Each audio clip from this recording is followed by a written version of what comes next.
This is the Shaver Prep Football Podcast, episode 35, season 2, presented by Aquarius Home Services and brought to you by True Stone Financial, 612 Quarterbacks, and powered by 10K Construction. We have a big announcement here at Talk North. Our live Class 6A football selection show is this Thursday morning at 10 a.m. We'll announce the Class 6A football playoff bracket live before you can find it anywhere. And 4 coaches will join me in studio to break it all down. That's Thursday morning, 10 o'clock in the morning, and you can find us on YouTube at Shavers Prep Football Podcast. Week 7 of the high school football season is in the books.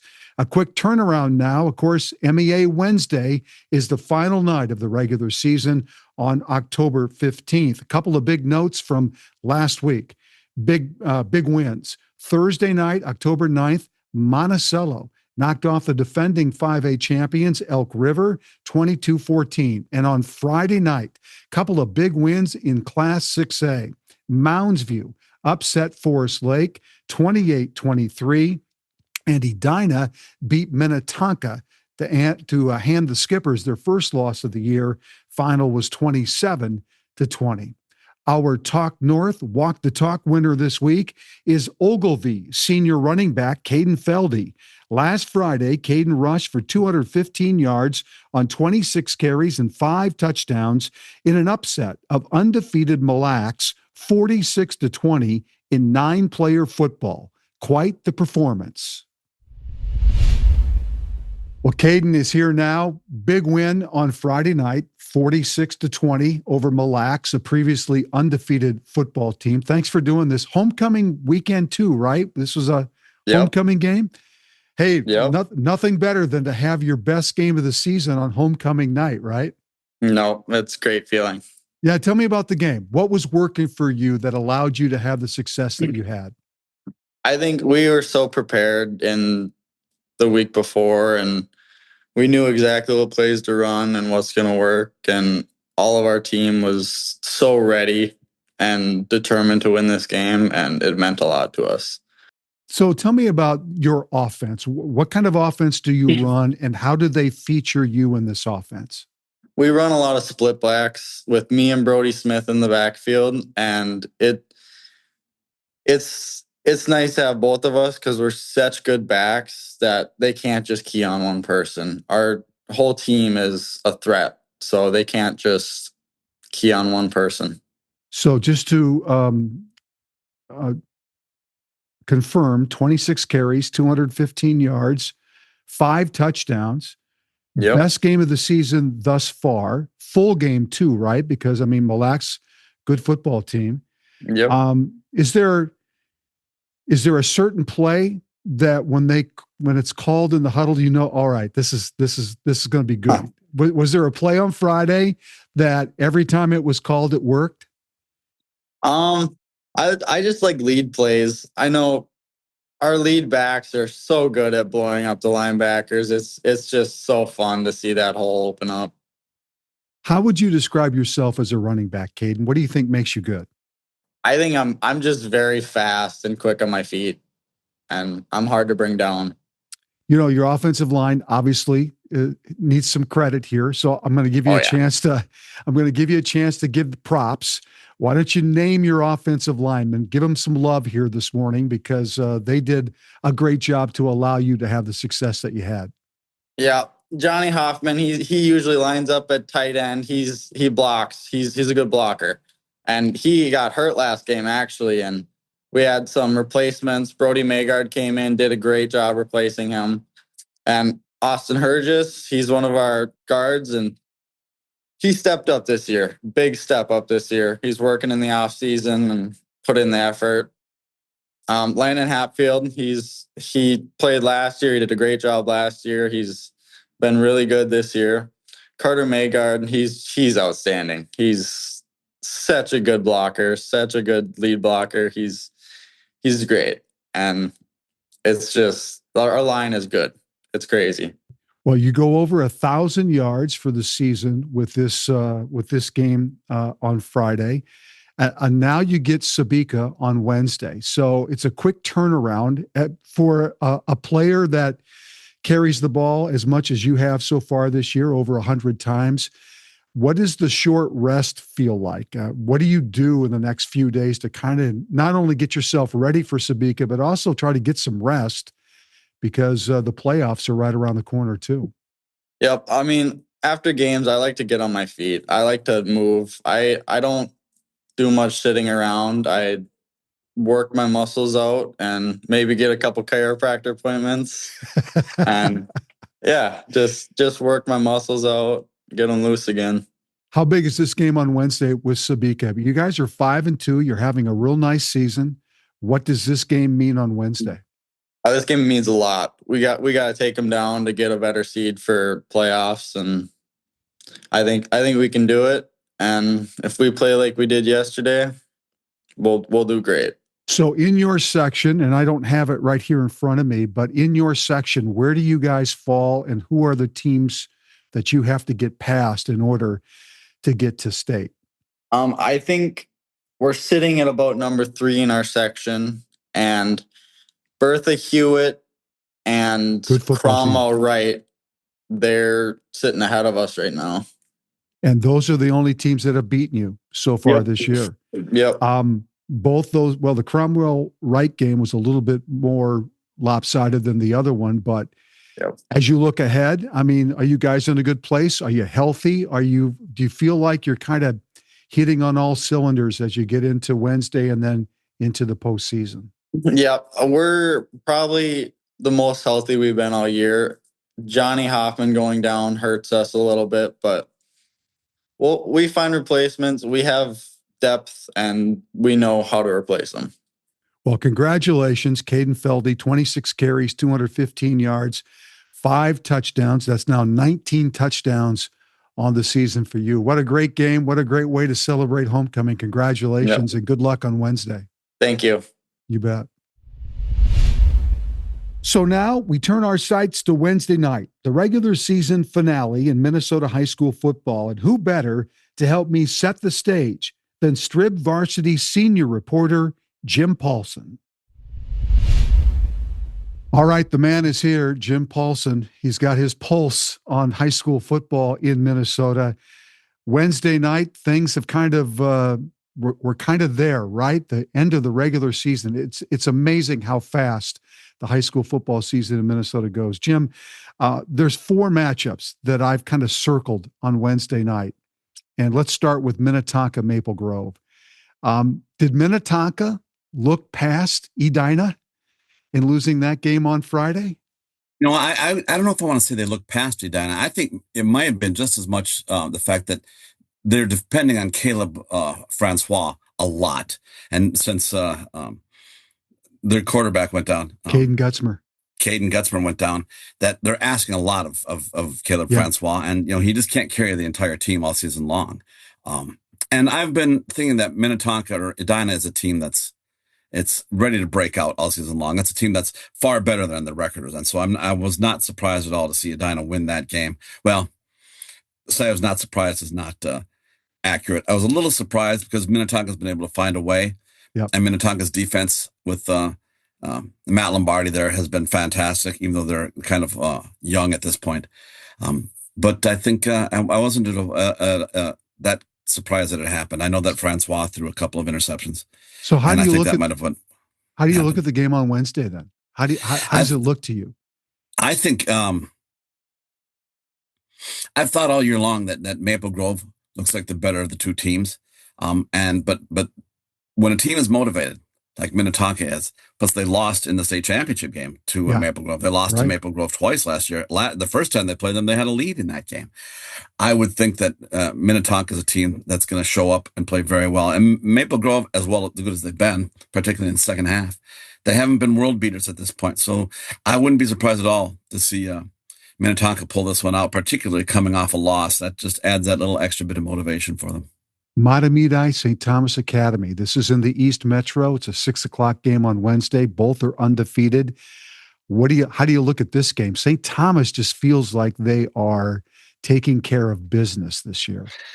There's an awful lot of good athletes on St. Thomas Academy. And we've talked a lot about Dominic Baez, their running back, who just is always impressive. Todd Rogalski is That name is familiar. Terrific. Yes, St. he's got Thomas an older brother Academy. that's playing at St. John's right now. Yeah. Is as a playmaker type that is the type of guy that they always seem to have at St. Thomas Academy. I mean, their coach told me when I saw them beat Chanhassen that he's blocked 9 punts in his high school career. 9 punts. That's crazy. How do you block 9? You don't block 9 punts. Teams don't block 9 punts in 10 years. That's crazy. I can't even do that on Madden. How do you do that? I'm with you there. But St. Thomas has guys like that. Yeah. Always coming out of the woodwork. And let's be honest, Matamidi has had a couple of lucky breaks in this. They're undefeated. They had a forfeit against Kennedy, and last night against Green Durham Hall. If the Raiders get the 2-point conversion, it's a different story altogether. So I still think that St. Thomas Academy is a team to pull that one out. Lakeville South and Rosemount. I don't know if at the beginning of the year we thought maybe that Rosemount would be where they are right now, but they're 6-1. Lakeville South is 6-1.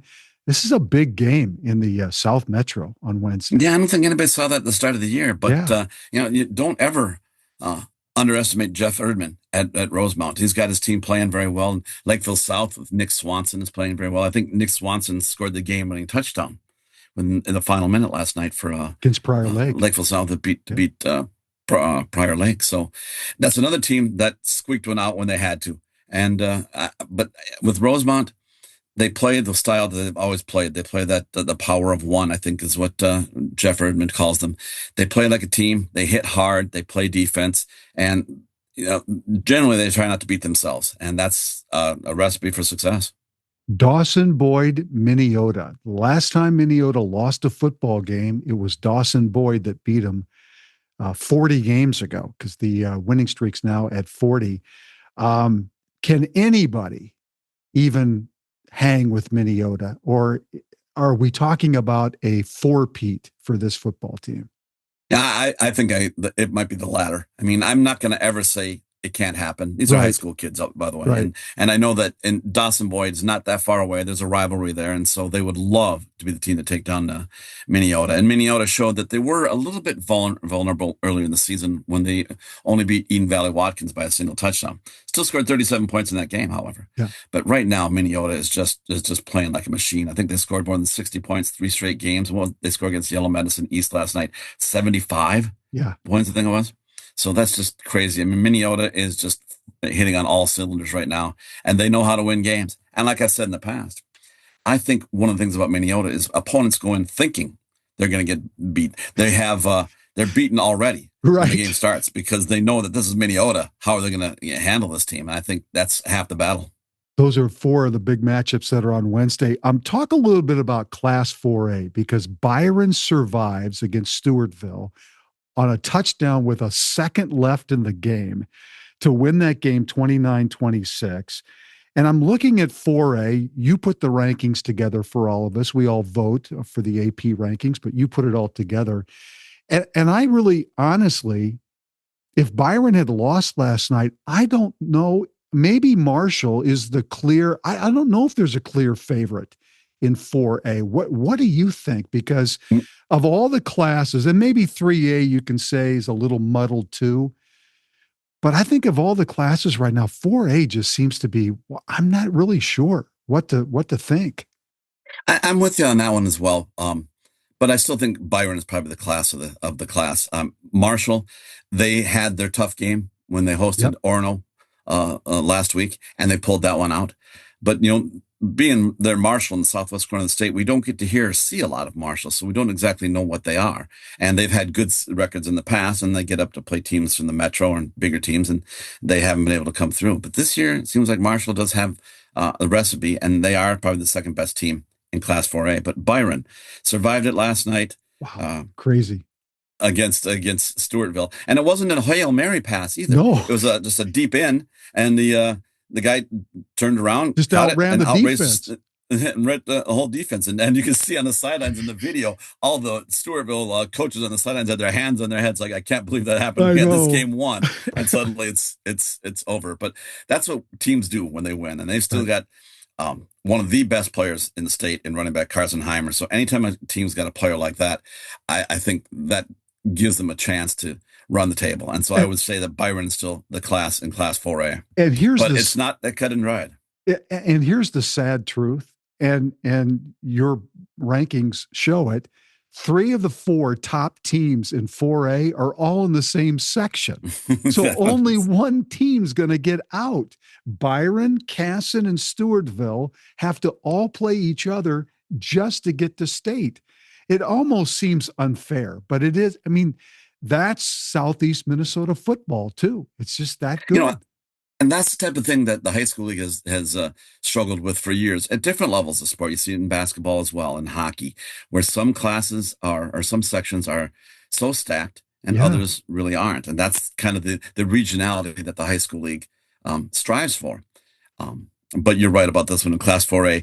2 teams are going to be disappointed not coming out of that section. And I think Byron would be extremely disappointed if they run the table having beaten their 2 biggest rivals in the section and aren't going to be able to come out of that one. That would be a terrible loss or disappointment for Byron. I think it might be safe to say, Jim, that the winner of that section probably will win the state tournament, just because, I mean, if you beat them twice or whatever in the regular season, then you got to play them again in the sections just to get to state.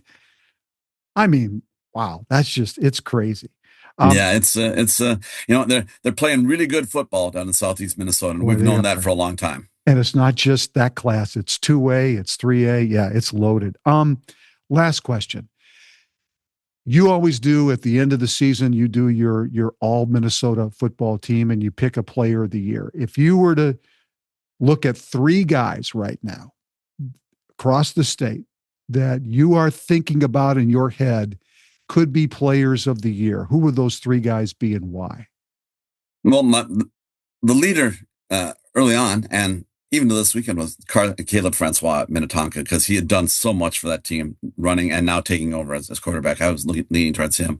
And Carson Heimer at Byron, who I mentioned earlier, has been fantastic. Yep. I've been thinking about that, a third player, and who might that be? And one name that I can't get out of my head is Nathan Ramler, the quarterback at Chanhassen, who's been fantastic. I don't think he's thrown an interception all season long. He commands the pocket very well. He sees the field very well. He knows how to go to his checkdowns and go to his reads, and he's playing superb football for the Storm. So those are the 3 guys I would be looking at this point.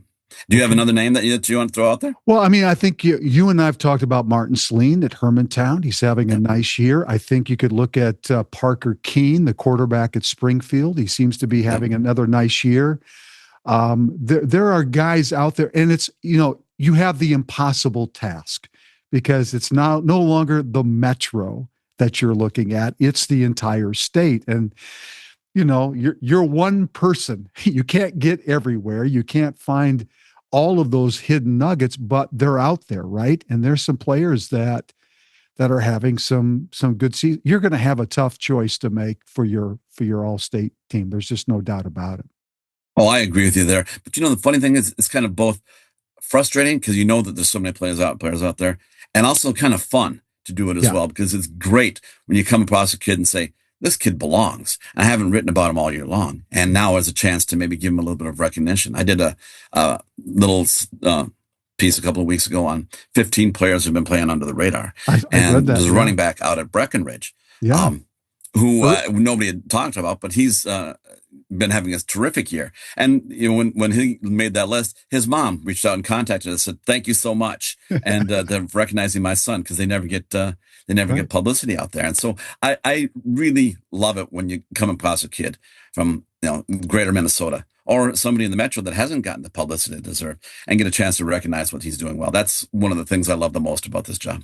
And one last name that we probably should throw into that hopper for player of the year is Roman Voss. I mean, the guy's having him. He's having a tremendous season. He's over 100 career touchdowns, and Jackson County Central is doing what they always do. So, good luck. You hate to miss this. He's gotten so much publicity and so much notice that you almost think that, well, Roman Voss as a sure thing. And it's, you want to think it's overkill, but it's not. He definitely deserves it. They are number one because of Roman Voss. Yeah. Jim Paulsen, as always, I appreciate it. It's going to be a great finish to the high school football season. Thank you. Thanks for having me, Randy. Talk to you soon. You bet. All right, it's time to look ahead. Winter will be here before you know it, which means your furnace better be ready to roll. So make sure, thanks to Aquarius Home Services, right now they have a crazy good deal. A furnace tune-up for only $29. Yep, $29. A trained technician will give your HVAC system a thorough evaluation. They'll go over all the findings with you. And trust me, it's better to find the problems now before the snow flies. Find out more at AquariusHomeservices.com. Aquarius, earning the right to be recommended. 10K Construction is your one stop for all your general contracting needs, whether interior, exterior, residential, commercial, or multifamily properties. They build relationships with their clients, and that's how they've grown their business through referrals. Plus, they are teaming up with LP SmartSide to become Minnesota's premier siding installer. And they're also partnering with IKO Shingles as well. They've got the best of the best to do the job right. 10K Construction covers both Minnesota and Wisconsin. Now, the rumor is they charge a little extra because it's Packer land. I'm not sure about that, but what I am sure about, 10K Construction is the company you want handling all of your general contracting needs. Go to 10kconstruction.com for details. Well, Adam Weber is the Gopher football record holder all time for passing yards and touchdowns at the U. And we were just talking before. First of all, thanks for doing this. Talking before we started here. The way college football is set up today, the way it looks like it's heading, those numbers, 10,917 yards, 72 touchdowns, may never be broken. Just because how many true freshmen will walk in the door and play 4 years, stick around for 4 years, with a transfer rule the way it is anymore? Do you feel safe that your records here are? Well, I've always looked at for a long time. People do ask me, and I've always thought, it'd be. I want those to be broken because that means there's a really good player on the team. Right. And hopefully that means they're having a lot of success. Right.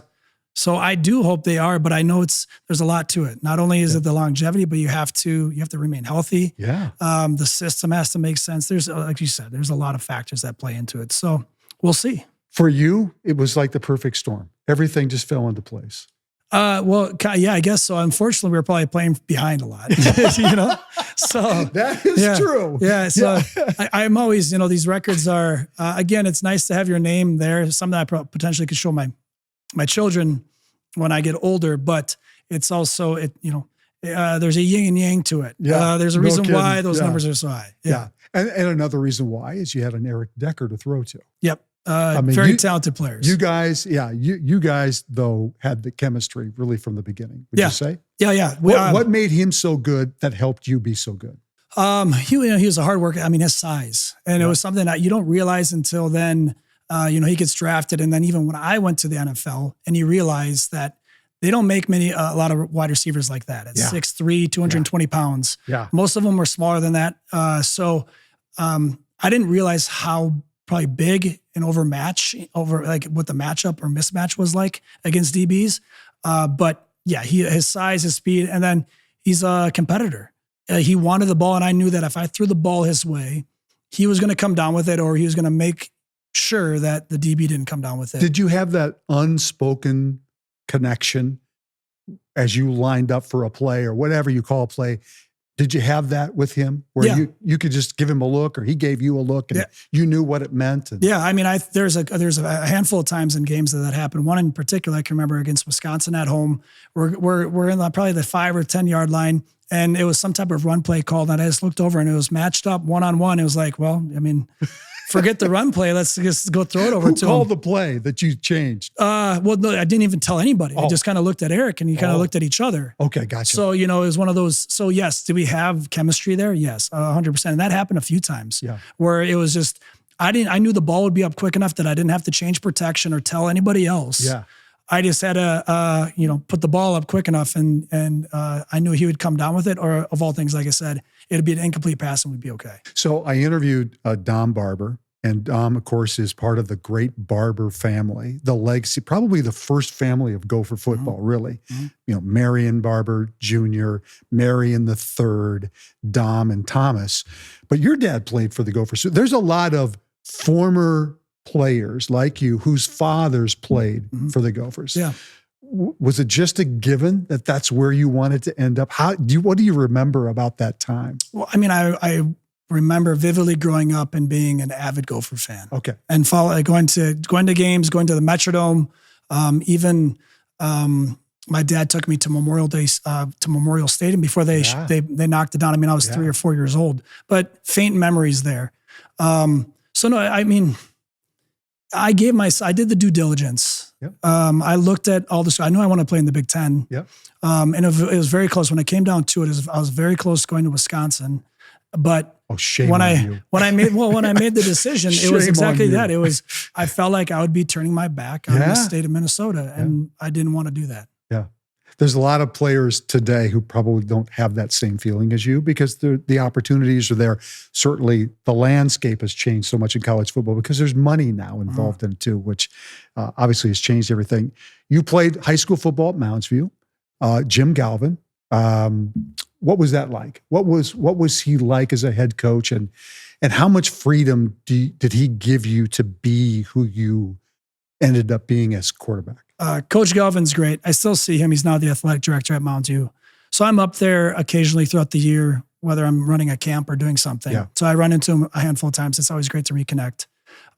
He's an amazing coach, just an amazing human being. Very funny, dry humor. Yeah. Right. So he's like he was a gym teacher too at the time. And so just a really fun guy. I think all the young guys looked up to him in a way because he was just a really cool guy. He had a lot of one-liners and stuff. But when it came to the offense, we ran a wing tee, and so there wasn't a lot of opportunities to throw the football. Right. So I would do a lot of checks and audibles. So there's a lot of flexibility there. Yeah. But even then, it was still maybe 8 to 10 times a game I'm throwing the football. Yeah. And so that was challenging for me. I didn't know any different, but until when I started going to camps, and then particularly when I got to college, when they started talking about protections and pass concepts and drop and 5-step drop, 7-step drop, I'm like, I have no idea what you guys are talking about. So there was a huge learning curve there. Yeah. But it was great because then I was able to just really dive in and take a learner's mentality. You really kind of blossomed as a quarterback, as a throwing quarterback in college. Yeah. Oh, yeah, definitely. And it was through a lot of embarrassment that first, not the first season because I was redshirted, but it was when Coach Brewster comes in and they kind of open up all the positions, and I'm competing with 5 other guys. Right. And that first spring ball, I made so many mistakes. I got kicked out of practice because I couldn't say a play. Coach Dunbar, who I hold in high regard, who's now passed away, he was an ornery old coach, but I tell you what, I learned a heck of a lot from him because of what he forced me to do. He didn't just give up on me. And through that, I did. And once I was able to get over the mental side of things, I was able to then allow my kind of athletic ability to take over, which I felt fit those systems that I was playing in. And you beat out Tony Mortensen, who was a great quarterback at Hutch. It was a battle of Minnesota kids. The great thing about that quarterback room, we're all very close still. Yeah. Mort is awesome. Mike Mizajowski was there. Those 2 other guys were great. And so even though we were competing against each other for that starting spot, we all supported each other. And again, Tony's been great. He's always been great. Even when we were rooming, won the starting spot, and I'm rooming with him on away games or even home games too, I guess. He's great. He's got the computer out. We're talking through the game plan. Just an amazing person, and very lucky. I think it would have been mutual both ways, but sure am blessed that he was a great mentor to me. Friday Night Lights at Mounds View. What was it like? It was beautiful. I mean, again, I grew up going to those things since I can remember. It was magical. It really is. There's nothing, and I tell this when I talk to high school players, there is nothing like high school football. Have the aspirations, have the dreams, have the goals for that next level. but realize there's nothing like this. Again, college is great in many ways, and even the NFL was great in many ways, but there's nothing that compares to Friday Night Lights, playing in front of your community, playing with buddies that you've known since kindergarten, putting on, for me, it was, the green and white, playing at Mustang Stadium. It's magical. Yeah. I want to read something. You also play basketball for the great Ziggy Calls, who passed away recently. And I want to read a quote from you that you put out on social about that experience. And this is what Adam said. Rest in peace to Coach Ziggy Calls, true legend. Grateful to have played for him. He never let me forget. I couldn't shoot, but I could take a charge. That was enough for him. That was enough for me. Why was that enough? Well, I was, physically I had all the tools to be a good basketball player. Yeah. And he'd say things like, he would remind me of like Joe Montana. All these quarterbacks are great point guards because they see the field, they see the court really well. Right. Basketball just didn't relate to me like that. But I love being physical, and I want to be a part of the team, and I want to contribute. And so through my just being big and all the kind of physical side of things, I was able to get up on varsity JV as a freshman. But then that's where I kind of plateaued for a little bit until I was he had kind of forced or felt obligated to play me. And so I was the 5 at 6'2". And, whatever, 4 to 6 points a game just by being around the hoop. But I knew I could take charges and I could block, or I'd set really good picks. And knowing that Coach Calls is a legend, he wanted to be a part of those teams. Right. So any way I could contribute. What were the lessons that you learned from those historic coaches, from Ziggy and then Jim, that have kept through your life, that have kind of guided you through things in life? Yeah. Well, I mean, Coach Calls, so, he was our program. Yep. And so when I was coming up, or kind of our group, my age group was coming up, he was always at open gyms and kind of keeping an eye, and you felt that pressure of Coach Calls watching you and wanting to make an impact. Yeah. And then earning kind of the right to be a part of those teams. You saw he was dedicated to the game. And, there's not a lot of financial incentive to coach at the high school level. It really is a passion and a love. Yep. And to see that with him, that he wore his green blazer with pride. And I didn't know this until read about this. I wasn't able to make his visitation, but his answer machine would say home of the Mustangs. This guy bled, Mounds View Mustang basketball. So that was just to be a part of that and to share that with all the other generations that have been coached by him. Yeah. It's an honor. Yeah. And the same with Jim Galvin. Just an amazing guy. Again, I think I learned to be kind of even keel from him, right? I never really saw him yelling at the umpires or refs too much, and never too high, never too low. But when he was disappointed, that made a big impact. I remember one game we lost, it was a away game, so we're on the bus, and some guys are kind of joking already pretty quick after the game, and he made a comment of like being disappointed that we were, and I think I was in a position of leadership at that time, that really stuck with me. That it was like, you're right. This is not the right time for that. Right. And so those are just little lessons along the way that, I haven't thought about that until now, that, they kind of just stick with you. Yeah. Last thing, put your coach's hat on for me, because you work with young quarterbacks. Young quarterbacks are watching, coaches are watching this podcast. What are some of the things that they should be thinking about, working on to help them be better at that position that can maybe someday do what you did in your career? I think everyone's looking for this magic drill or routine, and it's not. It's doing things over and over again and not getting bored. It's the grind. It's the grind. Taking a 3-step drop gets boring after a while. I got it. That is the worst thing you can say as a player or as a coach, but particularly as a player is, I got this. You need to always go into it and just embrace the boring and just continuously do it. There's no secret formula. It's the grind. It's hard work. It's showing up consistently every single day. And I think in this world of instant gratification and social media, people want this flashy thing or drill or coach or thing. And it's like, nope, it comes down to just showing up when the cameras aren't on and putting in the work. That's great advice. It's great to see you. We've known each other a long time. Mm-hmm. I covered you when you played high school football at Mounds View. Throughout your Gopher career, your walk through the NFL. It's always great to see you. Yeah, I appreciate you doing this. Pleasure. Thanks. We'll be right back. This episode is brought to you by 612 Quarterbacks, Minnesota's premier quarterback development program. At 612 Qs, they're committed to creating a high-quality quarterback development program, both affordable and accessible. Their training goes beyond the basics, not only focusing on proper throwing mechanics and footwork, but also building strong football IQ, leadership, and resilience.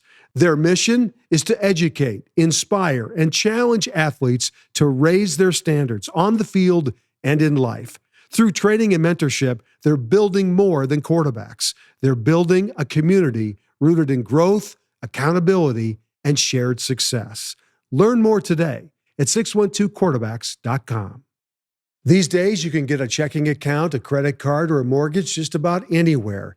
But what you can't always find is the personal touch of a neighborhood credit union like True Stone Financial. I've known the folks at True Stone for many years. They put people first. They take time with you, they get to know you, and they use their expertise to connect with the services that help achieve your financial well-being. True Stone is a not-for-profit financial institution owned by the very people they serve, and they're in your neighborhood. Visit truestone.org and get to know them. They can't wait to meet you. True Stone is an equal housing opportunity lender. Our Talk North games of the week on Wednesday, October 15th in Class 6A, a monster matchup in Maple Grove where the undefeated Crimson take on the 6-1 Minnetonka Skippers. It's a rematch of last year's 6A Prep Bowl. And in the East Metro, a big game in St. Paul as the undefeated Matamidi Zephyrs take on Class 5A #1 team, St. Thomas Academy. The Shaver Prep Football Podcast drops every Monday, and you can catch us on YouTube and where podcasts can be found. And again, a reminder, our live Talk North Class 6A football selection show is Thursday morning at 10 a.m., and you can find the show on YouTube under Shaver's Prep Football Podcast. My thanks to producer Alex Haugen and the great folks at Talk North. Thanks for watching and listening, and we'll see you next week.